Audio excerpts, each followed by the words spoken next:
lunchtime on Southend Road. What is, in your opinion, what is the problem here? The problem is the council have come along, placed a zebra crossing right in front of the store I work in, the Tesco's Express here on Southend Road. It's obviously hit our sales badly. I'm not speaking on behalf of Tesco's, I'm speaking on behalf of myself as a trade unionist, labour activist, and on behalf of the people I work with, colleagues. It's reduced the volume of customers we get in the store, so it's obviously reduced takings, and my fear is eventually it'll cost jobs here. And I've always thought that local councillors, Mr Gledhill especially, they should be supporting local jobs for local people. Well, shouldn't they be supporting firstly people, you know, if this is a traffic calming measure, if this is an accident prevention measure, that must be a good thing. Yeah, it's not really calm traffic as such on Southend Road. I think it would have been far wiser to introduce traffic calming measures all along the road and place the crossing in a place where it's needed, which is near the bus stops, just slightly further down the road. Wouldn't have obstructed anybody.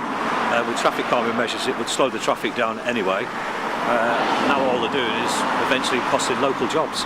Even standing here, we don't seem to have solved the problem of people having done the shopping on the car or Tesco's reversing into a very busy road.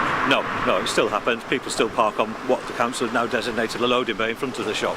I personally actively encourage people to park there. I park there myself. There isn't a parking ban in effect. They've just labelled it a loading bay. But people are still reversing onto the road, yeah. They tried to stop it at Tesco's, but at the same time, people are still reversing onto the road from Co-op, Domino's and the laundrette further up the road. So it just seems senseless. It seems, to me, it's an attack by councillors on Tesco's. Have you seen any reduction in takings or anything like that? Can you gauge it in that way? I could make a guess, again, not on behalf of Tesco's. Tesco's have the figures, I don't have those figures.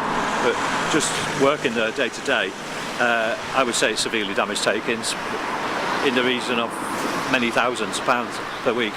So where do we go from here, Joe? I personally want the council to take the crossing away, place it in a more sensible position further down the road where the bus stops are.